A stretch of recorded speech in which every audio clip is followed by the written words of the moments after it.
तर तुम्ही तुमची मुलं सांभाळा. तुमची मुलं सांभाळणं हीच सगळ्यात मोठी गोष्ट आहे.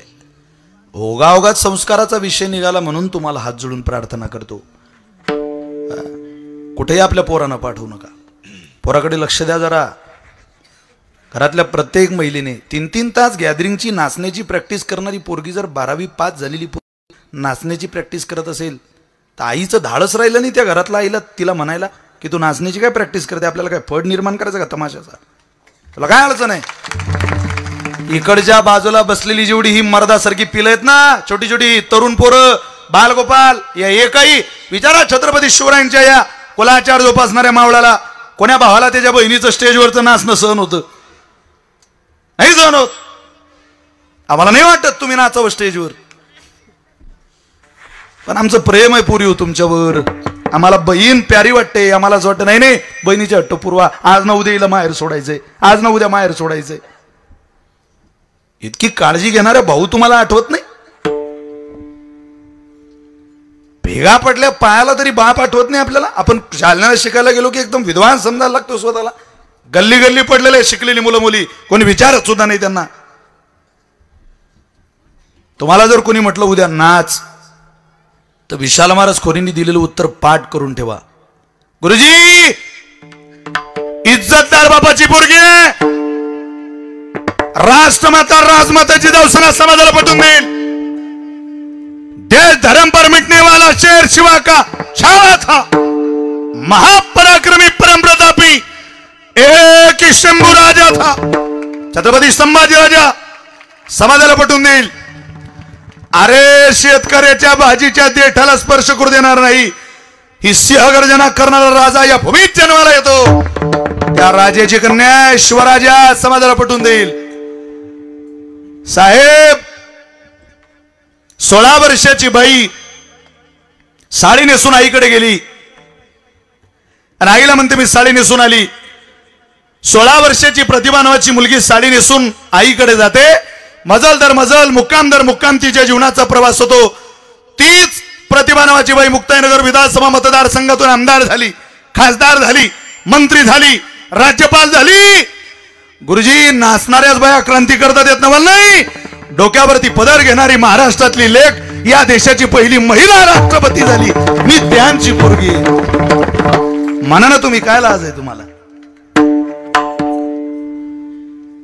संतती आपली योग्य असली पाहिजे, पण संतती योग्य असेल असं जर वाटतं मार्ग नीट दाखवला पाहिजे.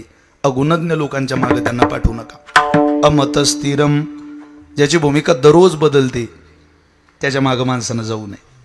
आज पंढरपूरला, उद्या तुळजापूरला लोकांना असं वाटतं मंदिर बदललं की देव बदलला. देव कसलं काय? अहो नाथ महाराज कोल्हापूरला गेले आणि उपरनं कमरेला बांधलं नाचायला लागले. वा मी प्रस्तावनाची उडी वाढवली की सहज अभंग कळेल. पहिलं चरण जरी कळालं तरी खूप झालं. तारीख घेताना की बाबांनी मला असं सांगितलं थोडीच पूर्ण अभंग सुटला पाहिजे. वेळ संपले, कीर्तन संपले. नाथ महाराज कोल्हापूरला गेल्यावर त्या अंबाबाईला पाहिलं. आनंद झाला त्यांना. कमरेला उपरनं बांधलं. लोक म्हटले आली वयांच्या अंगात अंबाबाई आता. हो ते म्हटले आली, पण खरी खुरी आली. खरी खुरी हो. मग सांगा आम्हाला अंबाबाईची वारी. आषाढी कार्तिकी तुझ्या गोंधळाची दाटी हो, आषाढी कार्तिकी तुझ्या गोंधळाची दाटी हो. कुंडलिक दिवटा शोभे वाळवंटी हो, कुंडलिक दिवटा शोभे वाळवंटी हो. एका जनार्दनी हो नाथ महाराज. अंबाबाईचे नाही, तुम्ही पांडुरंगाची वारी सांगायला लागली आम्हाला. नाथ महाराज म्हटले तुमचे डोके खराब झाले तर मी काय करू? एका जनार्दनी अंबा उभी कर ठेवली कटी हो, एका जनार्दनी अंबा उभी कर ठेवली कटी हो. उदो बोला उदो बोला उदो बोला उदो बोला उदो बोला उदो बोला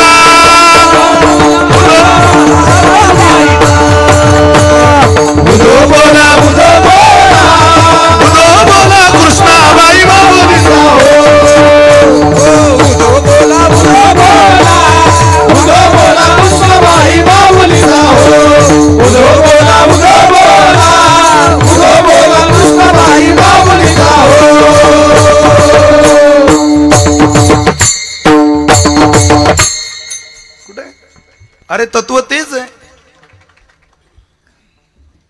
सर्वांगी साखर अवघी गोड अवघी गोड. कोणत्याही पदानं खा. तसं एक तत्व आहे याची भूमिका दररोज बदलते. त्यांच्या मागं जाऊ नये महाराज. संवादा झाली कोणाच्या जाऊ नये कोणाच्या जाऊ नये तेच सांगताय. जावं ते सांगा ना. ज्यांच्या मागं जायचं तो कोणाचा. वेदानुगामी सच्शील परमात्मा पुण्यवान श्रुती स्मृती अर्थवश्य तेषां पार्श्वं गच्छयो. जे वेदाच्या मागं गेले त्यांच्या मागं जा. जे धर्माच्या मागं गेले त्यांच्या मागं जा. जे पुण्याईच्या मागं गेले त्यांच्या मागं जा. जे शिलाच्या मागं गेले सच्शील ज्यांनी जोपासलं त्यांच्या मागं जा. नवे नवे श्रुती स्मृतीचे अर्थ ज्यांच्याकडे पाहून प्रत्यक्ष हाच वेद आहे असं तुम्हाला वाटतं तयाचे आचरावी पाऊले. पाहुनी सात्विकी श्रद्धा चाले तो तेची फळ ठेविले ऐसे लाभे. असं या जगात कोण आहे. मार्ग दाऊनी गेले हरी. मार्ग दाऊनी गेले हरी. मार्ग दाऊनी गेले हरी. मार्ग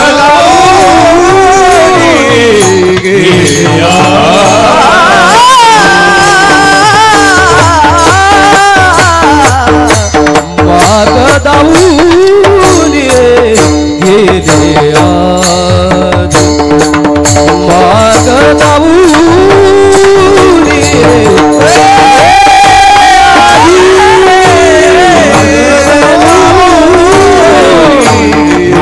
आधी. मार्ग दाऊनी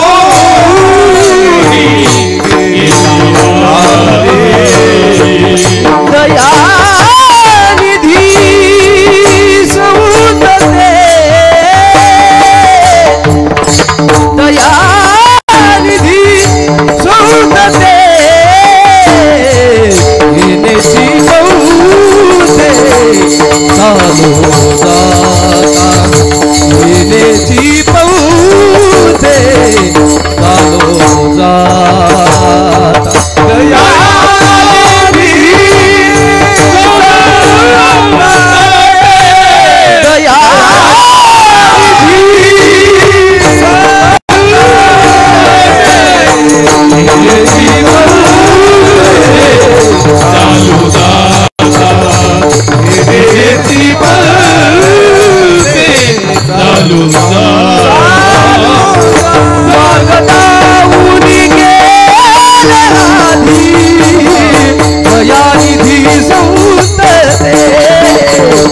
दयानिधी संतते.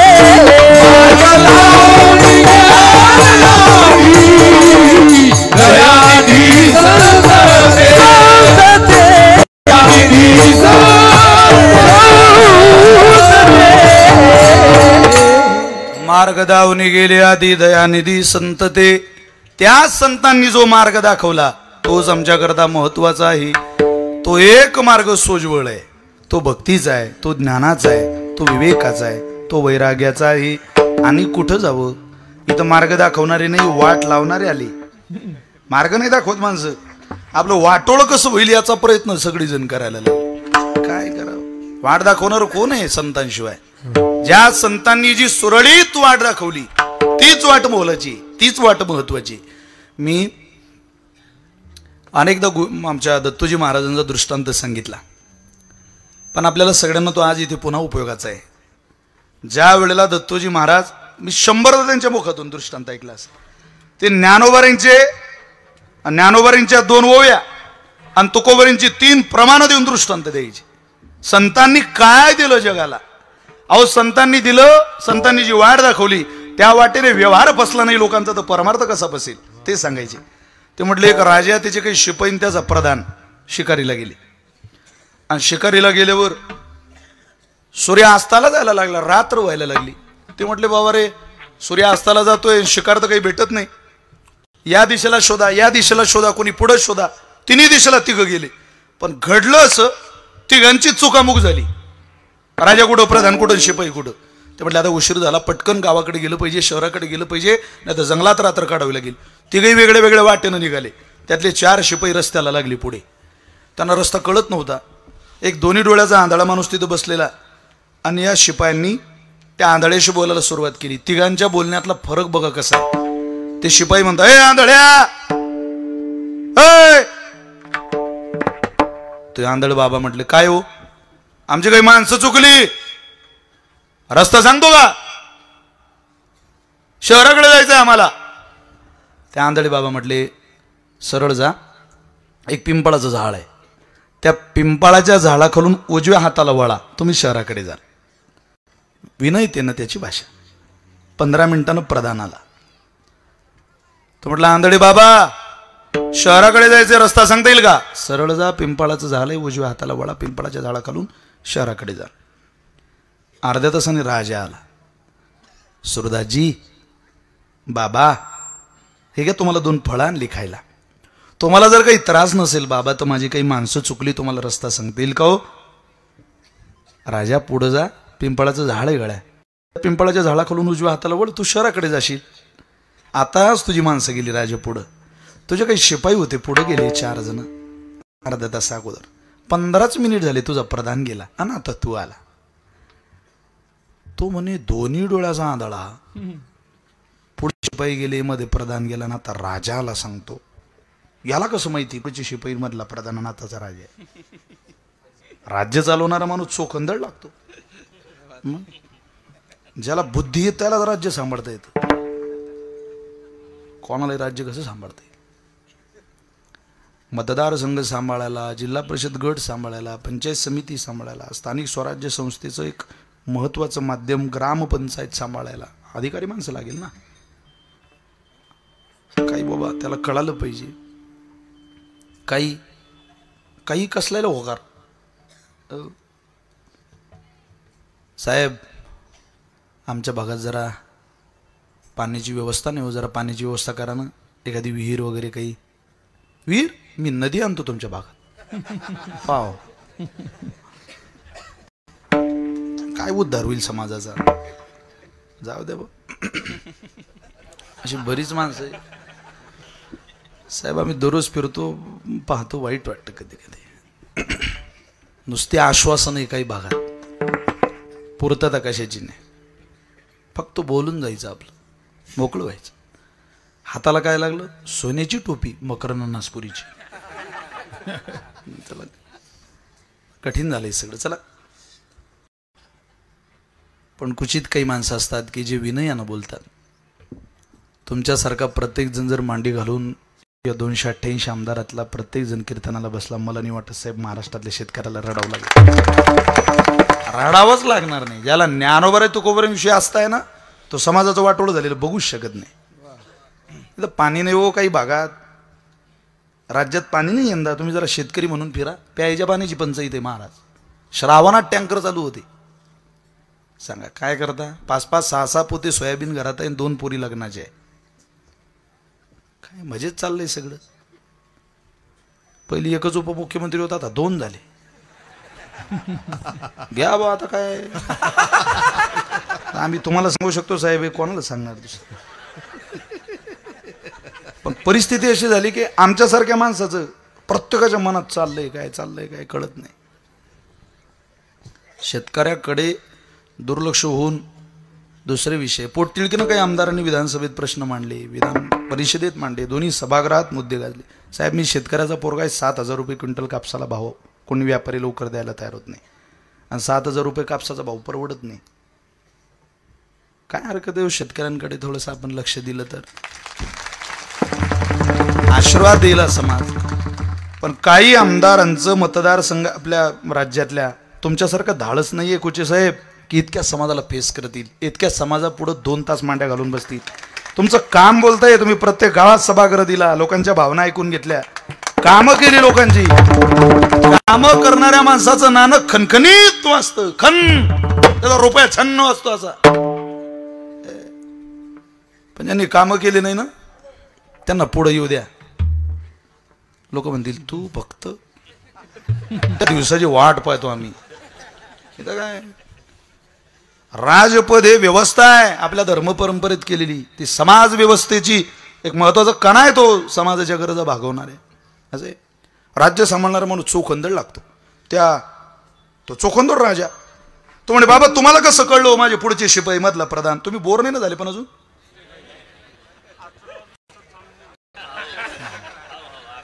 10:30 थांबूया 5-10 मिनिट.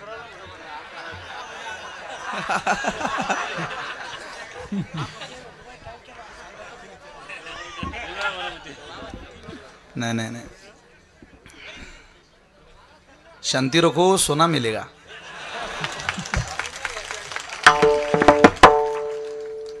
अरे खालून जर आपली मंडळी म्हणत असतील, आंधळा म्हणा, वासुदेव म्हणा, पिंगळा म्हणा, आता वारकरी संप्रदायाचा विजय. आनंद आहे. म्हणूया मित्रांनो, काळजी करू नका. तो म्हणे बाबा तुम्हाला कसं कळलं ते पुढचे शिपाई मधला प्रधान आताचा राजा आहे? सांगा ना बाबा.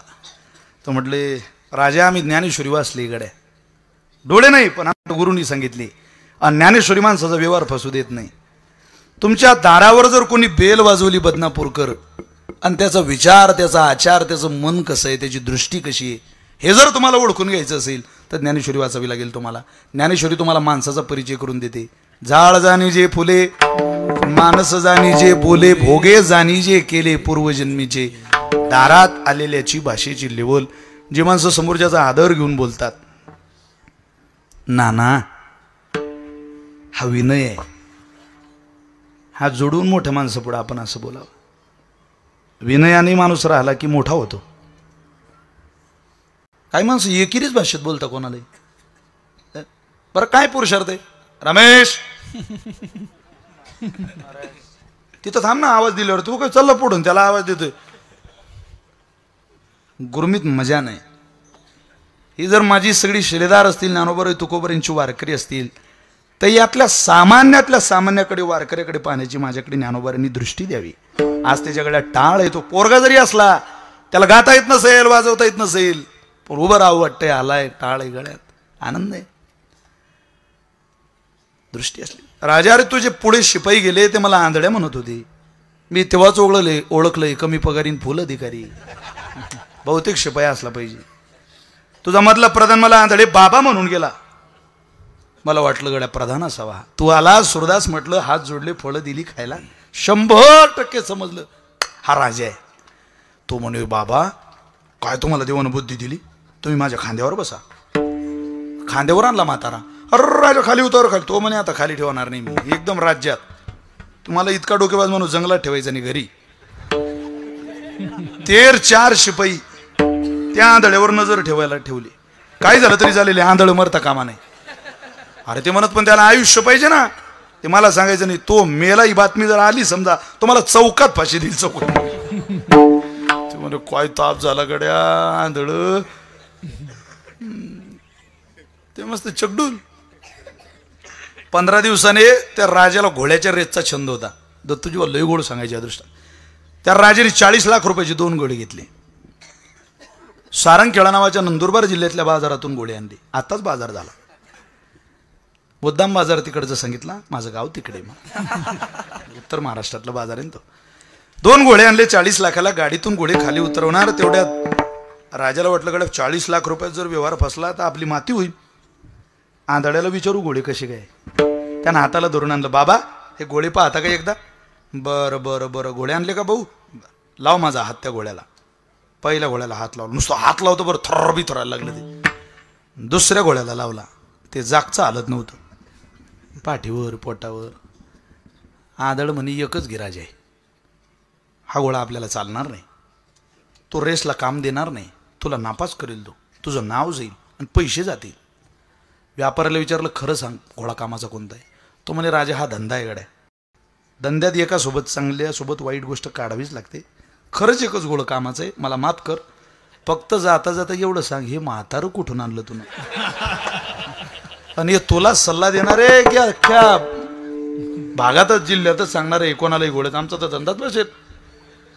तो राजा म्हणे गळा मलाही कळत नाही, या बाबाला घोड्यातलं कसं काय कळतं? बाबा तुम्हाला घोड्यातलं कसं कळलो?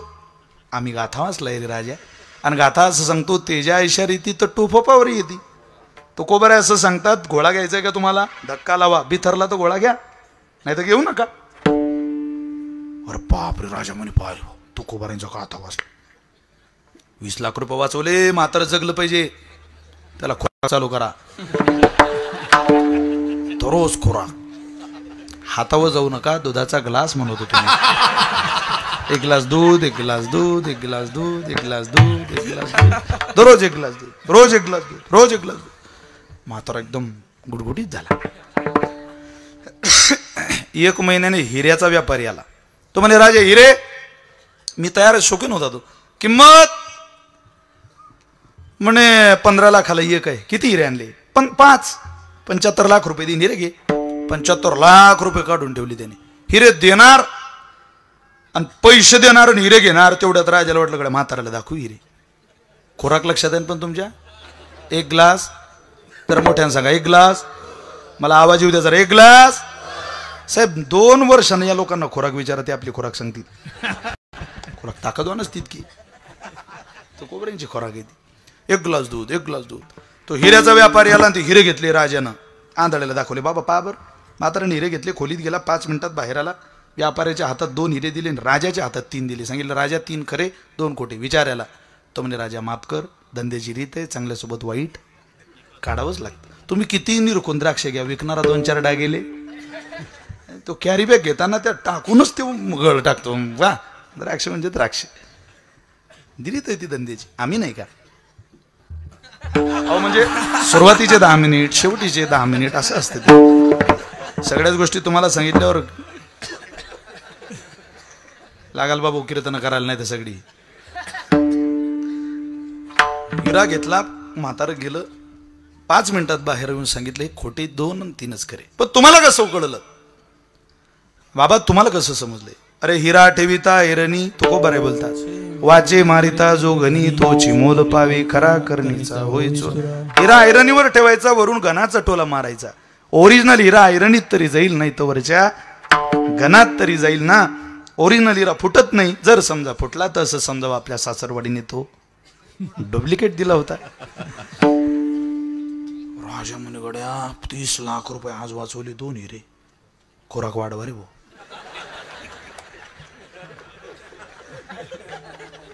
एक ग्लास दूध, त्या 4 चमचे तूप घातला. 1 ग्लास दूध, 4 चमचे तूप. 1 ग्लास, 4 चमचे, 1 ग्लास, 4 चमचे. क्या बात आहे. शेवटचाच व्यापारी. आता मी रात्रभर व्यापारी आणू शकतो बरं का कीर्तन. शेवटचा जाता तो मोहरा नावाचा रत्न विकायला एक व्यापारी आला. बाबा ए राजा, मोहरा घेतो का? तयार. किंमत ₹1 कोटी. 1 कोट? हो. पूर्वी रत्न होते असे आपल्या देशात. आपला देशच तसा आहे.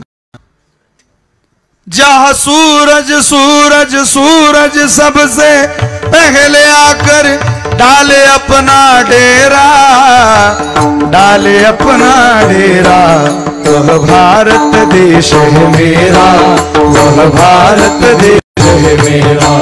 जहाँ डाल डाल पर सोने दिया करती है बसेरा, वह भारत देश है मेरा, वह भारत देश है मेरा. जहाँ सत्य अहिंसा और धर्म का पग पग लगता फेरा, पग पग लगता फेरा. जहाँ सूरज सबसे पहले आकर डाले अपना डेरा, डाले अपना डेरा, वह भारत देश है मेरा, वह भारत देश है मेरा, वह भारत देश है मेरा, वह भारत देश है मेरा. जहाँ राम अभी तक है नर में, नारी में अभी तक सीता है.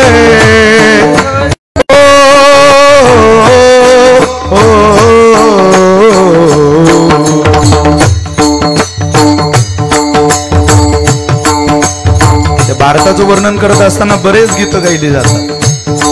हा देश माझा याची भान जरासे राहू द्या रे, जरासे राहू द्या. हा उंच हिमालय माझा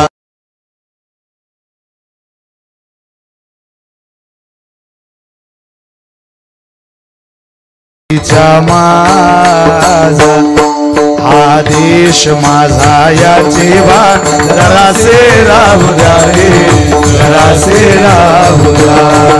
आदेश माझा याचे वाट जरासे राहू द्या रे, जरासे राहू द्या. मतलब की लाठी तोडो, लालच का खंजर फेंको. मतलब की लाठी तोड़ो, लालच का खंजर फेंको. तुम प्रेम के पंछी हो देश प्रेमियों, आपस में प्रेम करो देश प्रेमियों. मेरे देश प्रेमियों, आपस में प्रेम करो देश प्रेमियों. ओ देश प्रेमियों, मेरे देश प्रेमियों. विजय हो भारत देश हमारा, विजय हो भारत देश हमारा. विजय हो भारत देश हमारा, विजय हो भारत देश हमारा. सद्गुणी हो इस देश की जनता, जीवन सुख सजवाने. रंग कराव पंडित भिखारी, सबको सुख दिलवाने, सबको सुख दिलवाने, सबको सुख दिलवाने. विजय हो भारत देश हमारा, विजय हो भारत देश हमारा. विजय हो भारत देश हमारा, भारत देश हमारा.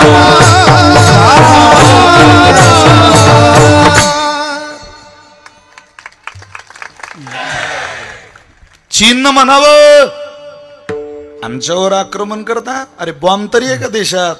राष्ट्रसंत सीमेवर गेले, चीनच्या सैनिकांना सांगितलं, अबे कुत्तो पत्थर सारे बॉम्ब बनेंगे, भक्त बनेगी सेना. भारतातल्या तरुणाच्या हातात दगड जरी आला तरी तो बॉम्ब बनतो. ही शिवरायाची पिलं, त्यांना नाद करू नका तुम्ही. दगड त्याचा बापच सांगतो, त्याला पैदा झाला तेव्हा लाव छातीला माती, भाव सैन्यामध्ये भरती व्हाया, देशासाठी धर्मासाठी अर्पण कर आपली काया. मेलास तर तू शहीद होशील, कीर्ती तुझी देशावरती. जिंकलास मर्दा, अरे वीर म्हणून पदवी देतील राष्ट्रपती. आमची पोरं मेले तरी स्वर्ग आहे आणि जिंकले तर गादी आहे. चला एक ग्लास, 4 चमचे.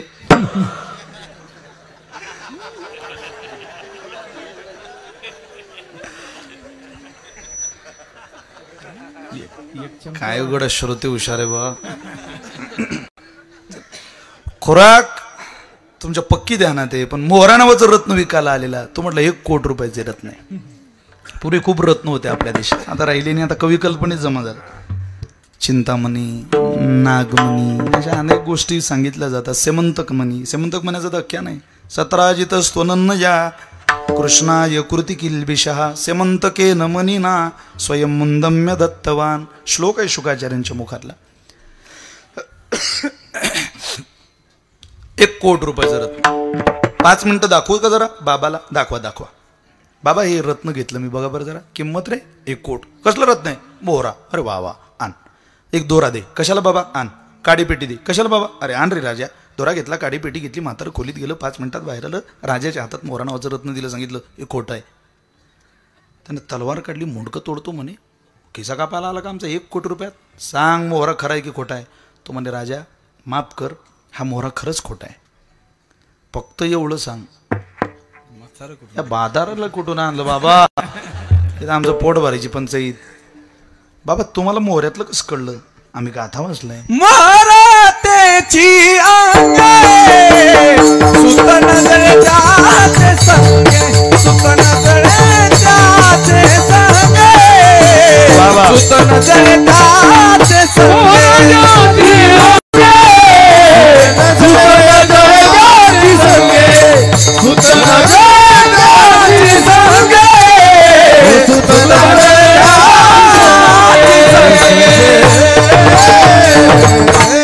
मोहरा तो रोज अंगे मोहरा नावाच्या रत्नाला दोरा गुंडाळायचा आणि त्याला आग लावायची. दोरा जाळाला नाही तर मोहरा ओरिजिनल.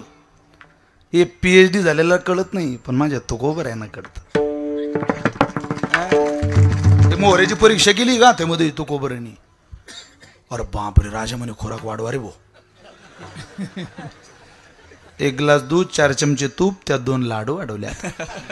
थंडीचे दिवस होते म्हणून मेथीचे लाडू वाढवले. मेथीचे आरोग्याला पोषक असते. खोराक संपली, व्यापारी संपले. राजानं हात जोडले, बाबा बरं झालं, तुमचे उपकार झाले, किती पैसे वाचले माझे आज. तुम्ही नसते भेटले तर माझी माती झाली असती. बळीराम महाराज ते बाबा लोय आभार मानायला लागले त्यांचे.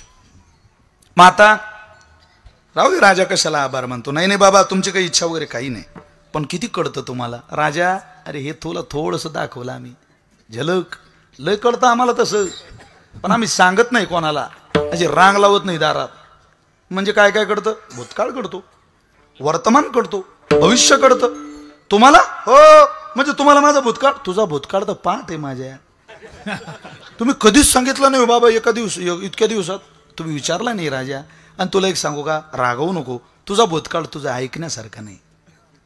तुझा भूतकाळ फार वाईट आहे गड्या, तू ऐकू शकत नाही तुझा भूतकाळ. असं म्हटल्यावर तो कशाला शांत राहीन. तो म्हणे तो कसा बी असो, तुम्ही एकदा सांगाच. जे नाही म्हटलं माणसाला तेच त्याला ऐकावं वाटतं. एका भिंतीवर लिहिलं होतं, वर पाहू नका.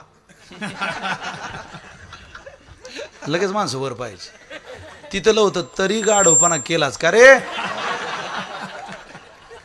झोपून देते मानसशास्त्र. तो म्हणे माझा जीव गेला तरी चालेल, तुम्ही मला भूतकाळ सांगा. मग तू ऐक, तू राजाच्या पोटचा नाही, तू आचार्याच्या पोटचा आहे. ते 4 शिपाई इतके खुश झाले, ते म्हणत मेला आज हे आंधळ. डायरेक्ट राजावरच हात टाकला म्हणे, आज खेळ खाला असे म्हणे, आज मरतकडे आंधळा. तोच विचारी होता. तो आईकडे गेला, नाईला म्हटले, आई मी कोणाच्या पोटचं आहे तेवढं सांग. आई म्हणे, भाऊ झालं गेलं, गंगेला मिळाला आता, लई दिवस झाले त्याला आता.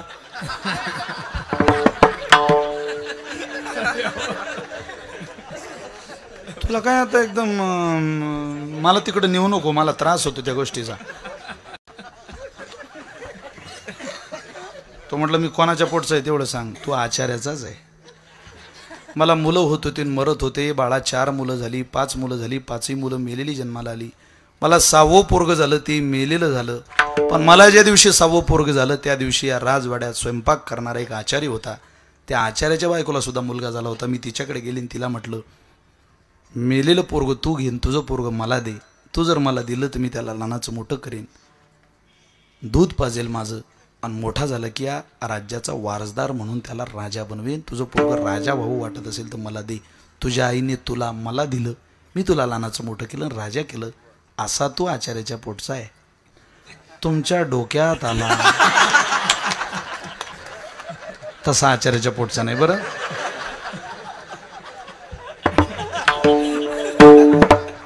कीर्तनात चांगला विचार करत जा जरा.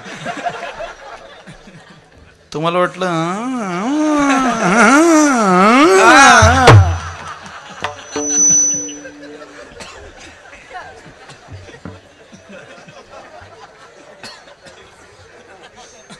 तू म्हणे जीवात जीव आला बाबा माझ्या. बरं झालं बा तुम्ही एवढं. पण बाबा तुम्हाला कसं कळलं मी आचार्याचा आहे? तो गेला ना म्हाताऱ्याजवळ. तुम्हाला कसं कळलं? राजा रागवू नको, तुझी लक्षणं सांगत होती गड्या. अरे 20 लाख रुपये घोडा खरेदी तू वाचवल्यावर तू जर खरंच राजाचा असता तर सोन्याची अंगठी घेऊन आला असता. तू दुधाचा ग्लास आणला तेव्हाच माझ्या अंगाले काटे आले की दाल में कुछ काला तो नाही. हळूहळू समजलं पुरी दाल ही काली आहे. अरे 20 लाख रुपये वाचवल्यावर दूध आणलं, 30 लाख रुपये वाचवल्यावर राजा कोणी 4 चमचे तूप आणतं का वेड्या? तूप घेऊन आला रे. 1 कोटी रुपये वाचवले तेव्हा मला वाटलं सोन्याचं कळ देशील. राजा तू लाडू घेऊन आला. मी विचार करायचो राजा आहे सगळ्या खायच्याच वस्तू देतोय हा. हे तर काही राजाचे लक्षण नाही बुवा. पण 1 ग्लास दूध, 4 चमचे तूप, 2 लाडू हे राजाचे नाही. बहुतेक आचार्य असावा याचा बाप. तसं झालं, मी काय करू त्याला. कारण मी ज्ञानेश्वरी वाचली.